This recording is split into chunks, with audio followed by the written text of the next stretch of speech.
जिंदगी में सफलता पाने के लिए थोड़ा जोखिम उठाना पड़ता है। जिंदगी में सफलता पाने के लिए थोड़ा जोखिम उठाना पड़ता है। सीढ़ियां चढ़ते समय ऊपर जाने के लिए नीचे की सीढ़ी से पैर उठाना पड़ता है।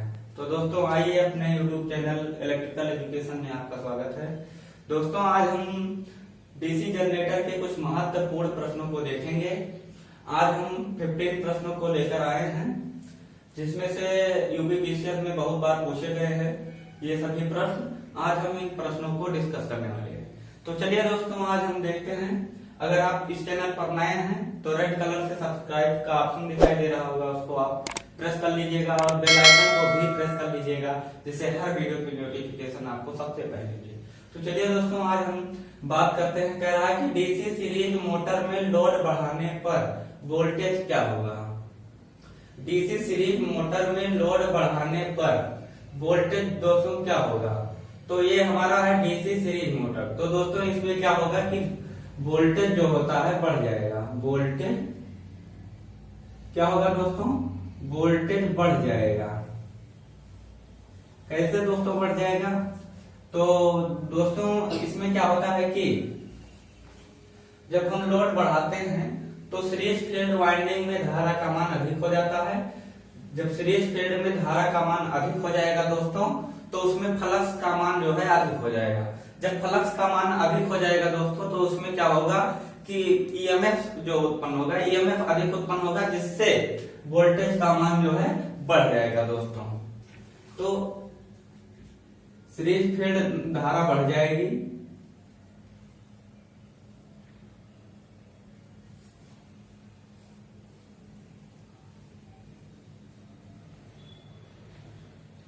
सीरीज फील्ड में धारा बढ़ने से फ्लक्स बढ़ जाता है।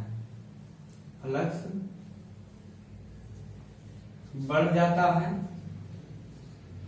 और ईएमएफ भी बढ़ जाता है। ईएमएफ बढ़ जाता है। भाई आपको पता है E बराबर होता है फाई ZNP अपॉन 60A। तब जब दोस्तों सीरीज फील्ड वाइंडिंग में धारा का मान बढ़ेगा, फ्लक्स का मान बढ़ जाएगा, इससे ईएमएफ बढ़ जाएगा और तब जो है वोल्टेज का मान क्या हो जाएगा दोस्तों, बढ़ जाएगा। तब जो है दोस्तों वोल्टेज का मान बढ़ जाएगा। किस फार्मूले से, E बराबर फाई ZNP अपॉन 60A से। तो दोस्तों कह रहा है कि डीसी शंट जनरेटर में लोड बढ़ाने पर वोल्टेज क्या होगा। तो दोस्तों शंट जनरेटर में क्या होता है कि वोल्टेज जो होता है दोस्तों घट जाता है। वोल्टेज घट जाता है। क्यों घट जाता है, क्योंकि जब हम लोड बढ़ाते हैं दोस्तों, जब हम लोड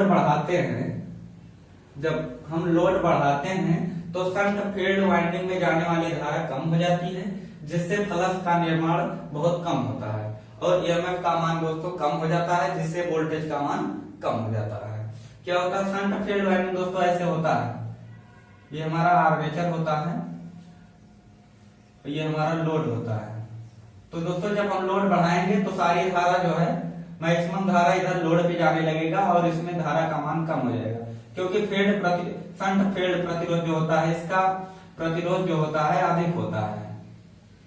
प्रतिरोध अधिक होता है शंट फील्ड का, तो इसमें धारा का मान फिर कम जाएगा। जब भाई लोड हम बढ़ा देंगे, कुल धारा इधर जाने लगेगा, तो शंट में जो है धारा कम जाने लगेगी और इसमें फ्लक्स फाई का मान कम हो जाएगा, जिससे ईएमएफ जो उत्पन्न होता है कम हो जाएगा और टर्मिनल पर वोल्टेज मिलने वाला जो है वो भी वोल्टेज का मान दोस्तों कम हो जाएगा। तो ये होता है डीसी सीरीज मोटर में वोल्टेज बढ़ जाता है और डीसी शंट जनरेटर में लोड बढ़ाने पर वोल्टेज घट जाता है।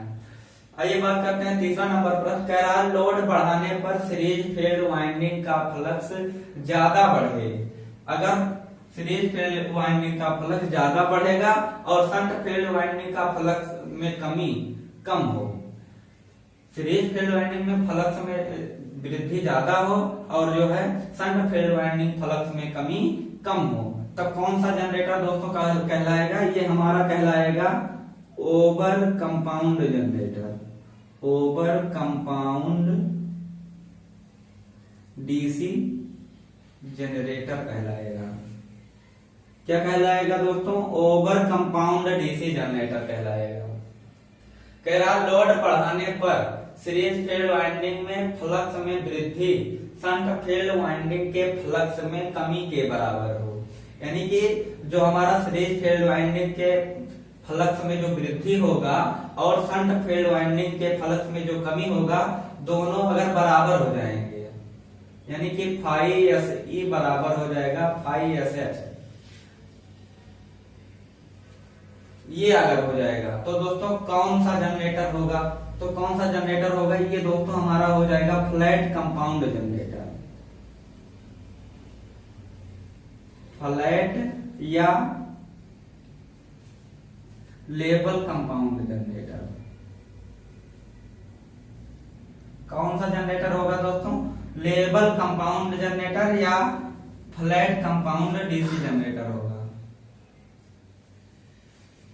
ये आपका आंसर हो गया 4 नंबर।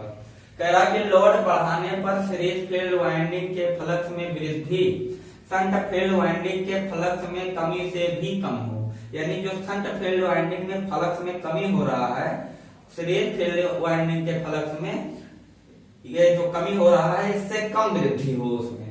यानी जो इसमें कमी होगा, जितना कम हो रहा है उससे कम बढ़े, इसमें जो वृद्धि हो रही है उससे कम बढ़े।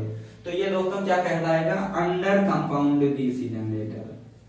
ये आंसर हो जाएगा अंडर कंपाउंड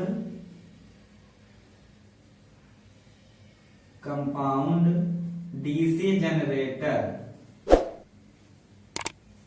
कौन सा जनरेटर हो जाएगा दोस्तों?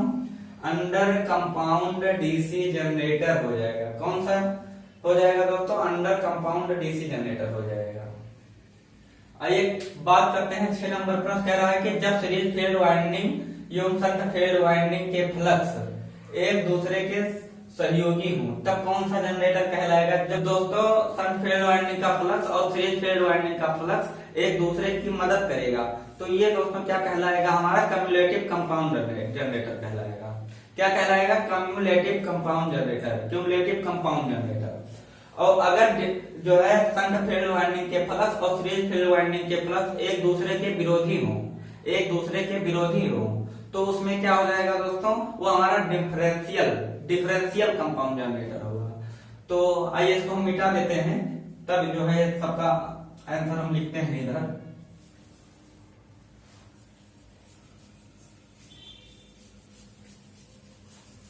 चलिए दोस्तों, इसका आप लोग इसका स्क्रीनशॉट ले लीजिए एक बार।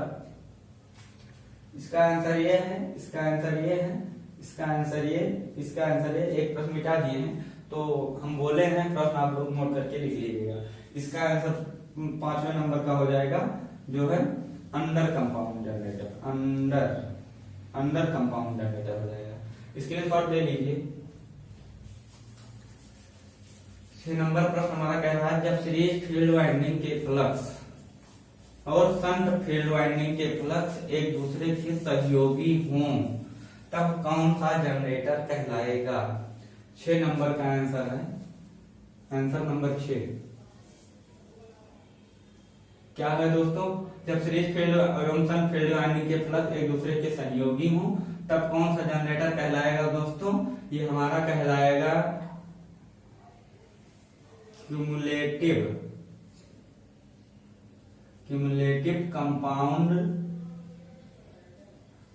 Compound DC generator, compound DC generator कहलाएगा। आंसर नंबर 7 दोस्तों, आंसर नंबर 7 कह रहा है कि बैटरी आवेशन में प्रयुक्त जनरेटर। तो बैटरी आवेशन में प्रयुक्त जनरेटर दोस्तों आपका होगा शंट जनरेटर। कौन सा जनरेटर होगा दोस्तों? शंट जनरेटर, शंट जनरेटर होगा। शंट जनरेटर क्या होता है दोस्तों? कि शंट जनरेटर, ये जो हमारा बैटरी आवेशन में प्रयुक्त जनरेटर होगा, बैटरी आवेशन में प्रयुक्त जनरेटर शंट जनरेटर कहलाता है। कौन सा जनरेटर कहलाता है दोस्तों? Shunt generator. इसमें लोड बढ़ाने पर, अभी हमने बताया शंट जनरेटर में लोड बढ़ाने पर वोल्टेज मान घट जाता है। तो दोस्तों आंसर नंबर 8 हमारा क्या है?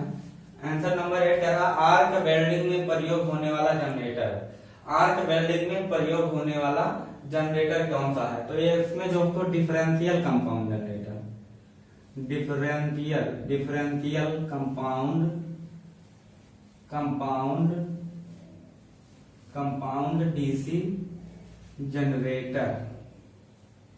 कंपाउंड डीसी जनरेटर, या कहेंगे वोल्टता पात प्रारूपी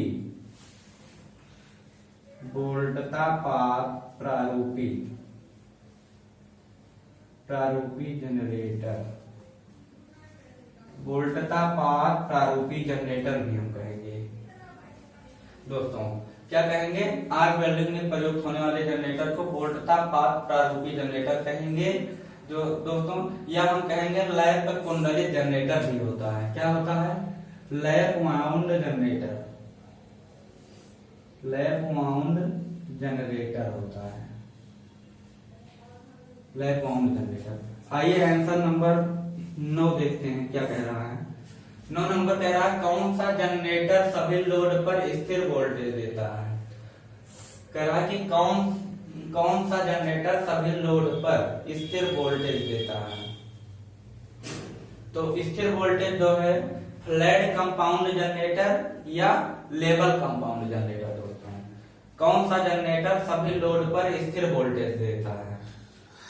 तो ये हो जाएगा आंसर दोस्तों फ्लैट या लेवल कंपाउंड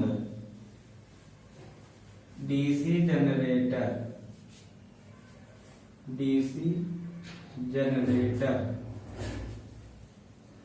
आंसर नंबर दोस्तों 10 देखेंगे। कह रहा है कि वह डीसी जनरेटर कौन सा है जो पूर्ण भार पर भी शून्य वोल्टता नियमन उपलब्ध कराता है। क्या दोस्तों वह कौन सा डीसी जनरेटर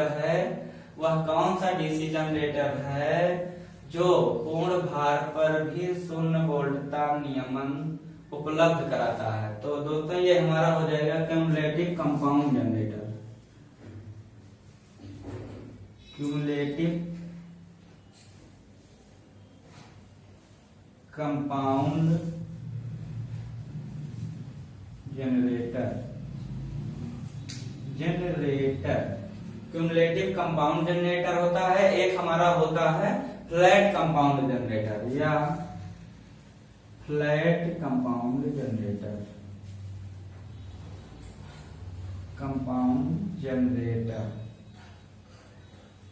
ये होता है। कह रहा डीसी जनरेटर में कौन सा जनरेटर है, डीसी जनरेटर कौन सा है जो पूर्ण भार पर भी शून्य वोल्टता नियमन उपलब्ध करा सकता है? तो दोस्तों ये हमारा है कौन सा है, क्यूमुलेटिव कंपाउंड डीसी जनरेटर है, क्यूमुलेटिव कंपाउंड डीसी जनरेटर है, फ्लैट कंपाउंड डीसी जनरेटर है। आइए दोस्तों नेक्स्ट प्रश्न को हम देखते हैं। 11 नंबर प्रश्न क्या कह रहा है, कंपनसेटिंग वाइंडिंग जुड़ी होती है। तो कंपनसेटिंग वाइंडिंग जो जुड़ी होती है दोस्तों वो आर्मेचर के श्रेणी क्रम में जुड़ी होती है। कहाँ जुड़ी होती है दोस्तों? वो आर्मेचर के श्रेणी क्रम में जुड़ी होती है कंपनसेटिंग वाइंडिंग। ये कंपनसेटिंग वाइंडिंग जो है स्क्रीनशॉट ले लीजिए। 6 number 7 number 8 number 9 number 10 number तक प्रश्नों का ये हमारा आंसर है। चलिए ले लिए होंगे, आगे हम देखेंगे। 11 नंबर प्रश्न है कि लंबी संचरण लाइन को फीड करने के लिए उपयुक्त जनरेटर। ये हमारा हो जाएगा ओवर कंपाउंड जनरेटर। लंबी संचरण लाइन कौन सा है भैया? लंबी संचरण लाइन में 11 number answer over compound generator. Over compound DC generator, ये आपका आंसर हो जाएगा। 11 नंबर का आपका आंसर हो जाएगा। कह रहा है कि इंटरपोल की कुंडलियां प्रायः कुंडलित होती हैं। तो इंटरपोल की वाइंडिंग जो है कॉपर के तार से मोटे तारों से की जाती है। आइए 12 नंबर पॉइंट टू पॉइंट लिखते हैं। इंटरपोल की वाइंडिंग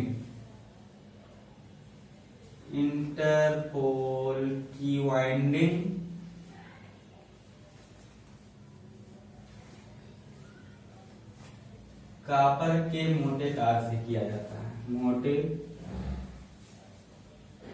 तार से किया जाता है, कॉपर के मोटे तार से किया जाता है। इसमें टर्नों की संख्या दोस्तों, इसमें टर्नों की संख्या मेन पोल से 1/3 होती है, 1/3 होती है दोस्तों। इसमें टर्नों की संख्या मेन पोल से 1/3 होती है। इंटरपोल की वाइंडिंग आर्मेचर के श्रेणी क्रम में की जाती है। इंटरपोल की वाइंडिंग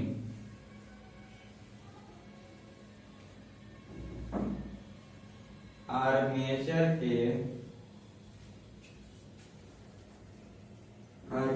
के श्रेणी क्रम में की जाती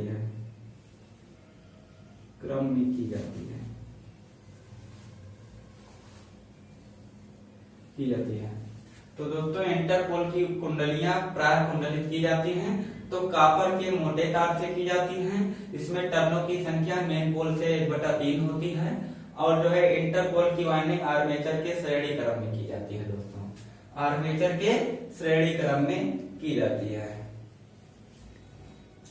और क्या है, कह रहा है कि डीसी मशीन में 13 नंबर प्रश्न, 12 नंबर प्रश्न,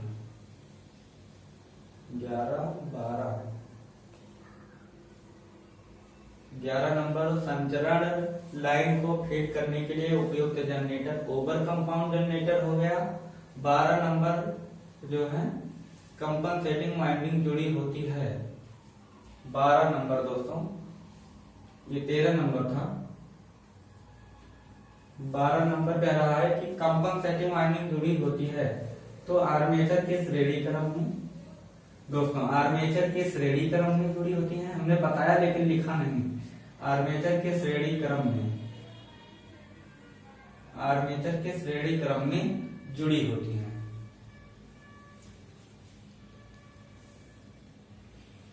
बारह नंबर जो है कंपनसेटिंग वाइंडिंग जो होता है आर्मेचर के श्रेणी क्रम में जुड़ी होती है, और इंटरपोल की कुंडलियां क्या होती हैं इसको हमने बताया अभी।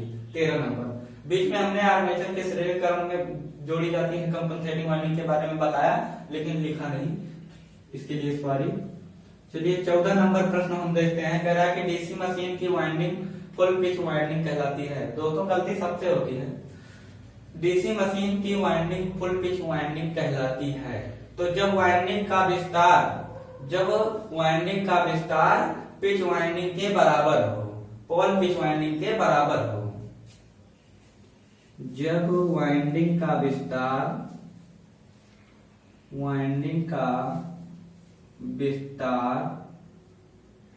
पोल पिच वाइंडिंग के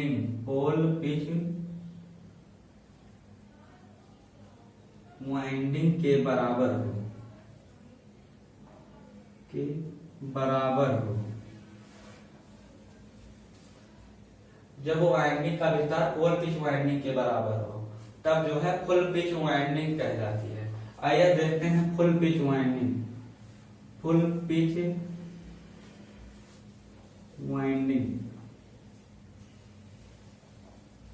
या पोल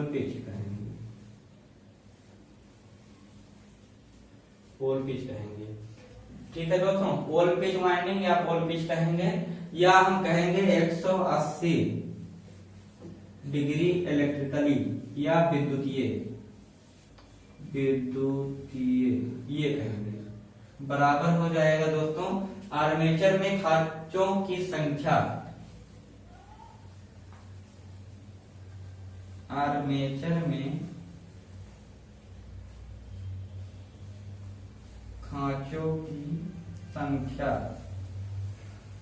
बटे में दोस्तों हो जाएगा पोलों की संख्या। क्या हो जाएगी? पोलों की संख्या। तो ये हो जाएगा फुल पिच वाइंडिंग या पोल पिच या 180 डिग्री विद्युतीय आर्मेचर में खांचों की संख्या बटे पोलों की संख्या, ये हमारा हो जाएगा फार्मूला।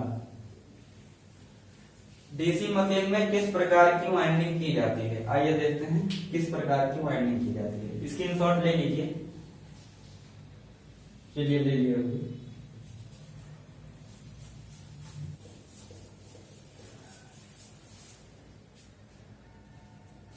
डीसी मशीन में वाइंडिंग 15 नंबर पर 15 नंबर कह रहा है कि डीसी मशीन में वाइंडिंग की जाती है। तो वाइंडिंग दो प्रकार की जाती है। वाइंडिंग दो प्रकार की होती है, एक होती है लैप और एक होती है वेब वाइंडिंग। क्या होती है दोस्तों? वेब वाइंडिंग होती है। तो लैप वाइंडिंग को हम पैरेलल वाइंडिंग कहते हैं, पैरेलल वाइंडिंग कहते हैं।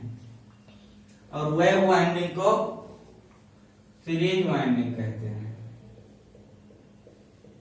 सीरीज वाइंडिंग कहते हैं। इसमें लो वोल्टेज होती है और हाई करंट होती है और समांतर पथों की संख्या A बराबर P होती है। ये हमारा होता है लैप वाइंडिंग। और वेब वाइंडिंग में क्या होता है? सीरीज वाइंडिंग कहते हैं और इसमें जो है हाई वोल्टेज होता है और इसमें क्या होता है? लो करंट होता है और समांतर पथों की संख्या A बराबर 2 होता है। ये होता है दोस्तों। ये रहा हमारा डीसी मशीन में किस प्रकार की वाइंडिंग की जाती है। तो वाइंडिंग दो प्रकार का होता है, एक हमारा होता है लैप वाइंडिंग और एक हमारा होता है वेब वाइंडिंग। लैप वाइंडिंग को पैरेलल वाइंडिंग कहते हैं। इसमें लो वोल्टेज होता है, हाई करंट होता है और समांतर पथों की संख्या जो है पोलों की संख्या के बराबर होता है। वेब वाइंडिंग को सीरीज वाइंडिंग कहते हैं, हाई वोल्टेज वाइंडिंग कह सकते हैं और लो करंट वाइंडिंग कह सकते हैं। इसमें A बराबर 2 होता है, यानी समांतर पथों की संख्या 2 होती है। ठीक है दोस्तों, आज ये रहा हमारा 15 नंबर प्रश्न तक डीसी जनरेटर के महत्वपूर्ण प्रश्न। फिर अगले वीडियो में डीसी जनरेटर के महत्वपूर्ण प्रश्नों को लेकर फिर मिलेंगे। तब तक के लिए धन्यवाद। जय हिंद। स्वस्थ रहिए, व्यस्त रहिए, मस्त रहिए।